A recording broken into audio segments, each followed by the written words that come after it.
We're really excited to be heading up to Smith's Grove to the garden patch where we're going to visit with Esley Pelly, who is the owner there, and a lady that has a green thumb, definitely so. We're going to see a lot of her greenhouses full of plants, and one of the things that I'm most excited about are her herbs. Get to jump on the spring with some nice culinary herbs that we can utilize or just add to our gardens.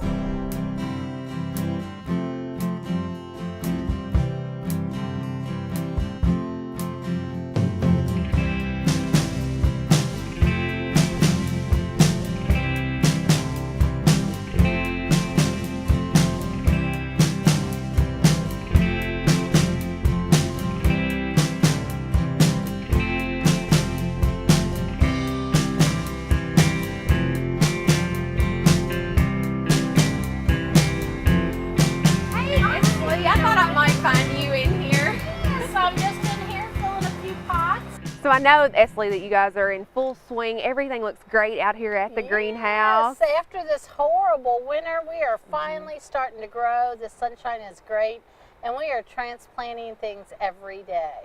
Well, everything looks awesome out here, just like I knew it would. But tell us a little bit about the farm. What do you guys have here at the garden patch? At the garden patch, we are actually located on a third-generation farm. We were a dairy farm for many years, but my husband has since quit milking cows. We have 5 greenhouses and lots of plants, anything that we can raise. We like to think that we raise about 80% of our plants. There's some things I can't raise, and there's some things I might run out of. So we have farm animals that the kids can pet. We've got my little garden shop and outbuildings with antiques that go along with plants. And you know, Esley, you're so creative. And if for somebody who might say, I might not have a green thumb, if they come see you, you can take this pot and make it a beautiful centerpiece for anything. For any occasion, and for your back porch, your front porch, we help people put together containers. Really, anybody can have a green thumb. Now, Esley, tell us why. Why do you do this? I know that you guys are here long hours, and you live here pretty much once you open back up in the spring. But why do you guys enjoy this? I love to see things grow. I love to take a seed and put it in the soil and watch it flourish. There's lots of peace that comes to plants.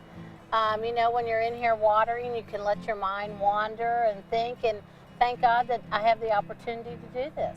I count my blessings every day, 10 times a day. This is kind of a family affair. I have come here, right. And when you guys have events, you can find all the Pellys here. And you know, not even just the Pellys, Esley. When you come here, everybody feels like family. That's right. The ladies that help me have been with me a long time. We have them anywhere from my mother being 88 down to my daughter who's 14. So show me your herbs. Let's talk a little bit about what all you have. We'll start from the tiniest to some of the biggest. Yes. And these are not quite ready to transplant yet, but I'm going to pop one out of the seed tray and look at those wonderful white roots. If you don't have a good, vigorous root system going, then your plant usually doesn't survive.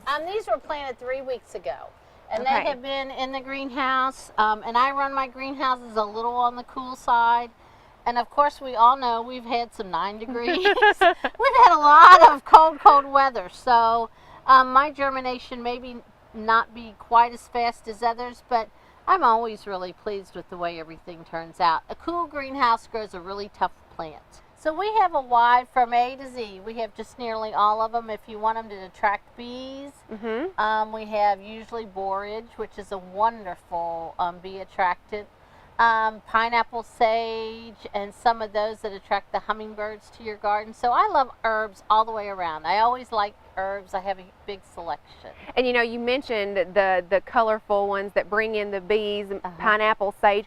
You know, a lot of people use that decoratively as well, even though you can use that as an edible herb. For teas or flavoring cakes, but you know, mid-August till frost, those bright red blooms, the hummingbirds will come from miles around. And I'm going to check the roots on this plant because I always like to make sure that my plants are growing so nicely.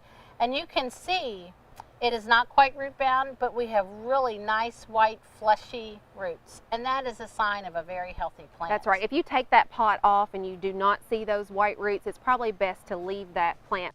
I appreciate you visiting with us today.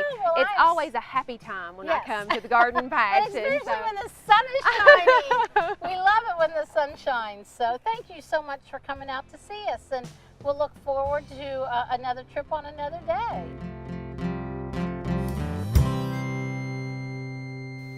Cooking with herbs can be an excellent way to enhance the flavor of your dishes at home. And a roasted herb pasta is a great way to bring in some of those local herbs and utilize those for your family. Choose a 100% whole wheat pasta in this dish and go ahead and prepare that pasta just as it recommends on the package. Preheat your oven to 400 degrees, and the next step will be to utilize your cherry tomatoes.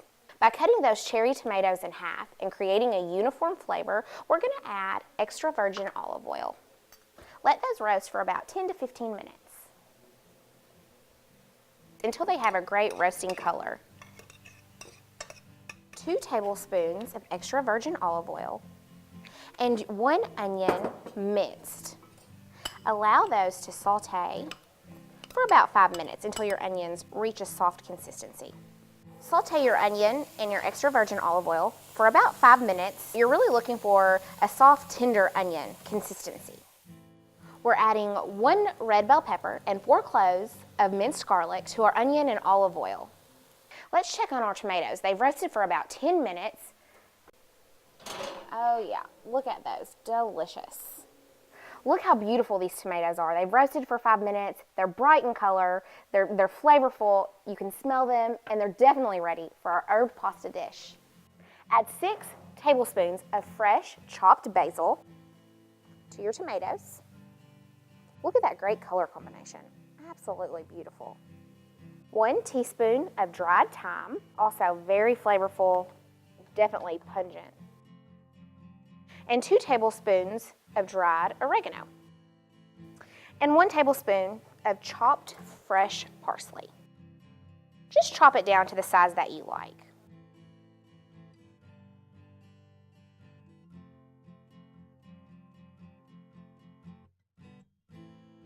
And a dash of salt, just to your liking. We're going to toss all of those beautiful flavors and colors together.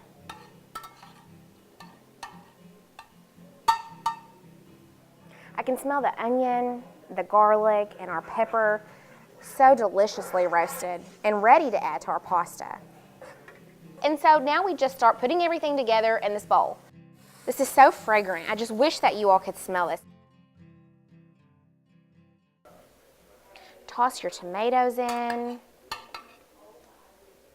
So now we'll just thoroughly combine all these ingredients together. And it's as simple as that. You're ready to go to a holiday cookout, a family gathering with a dish that's healthy, that's flavorful by using fresh and whole ingredients, by cooking with herbs to enhance natural flavors, and to serve something new maybe they haven't sampled before. And I'm telling you, your family will truly enjoy and love this recipe. It will become a new family favorite for sure. See, it's not scary or intimidating at all. In fact, cooking with herbs is a fun way to experiment and play in the kitchen a little bit. So I encourage you, go out and visit Pelly's Garden Patch and pick up some herbs there, or even your local farmers markets or your grocery store and play a little bit with your herbs.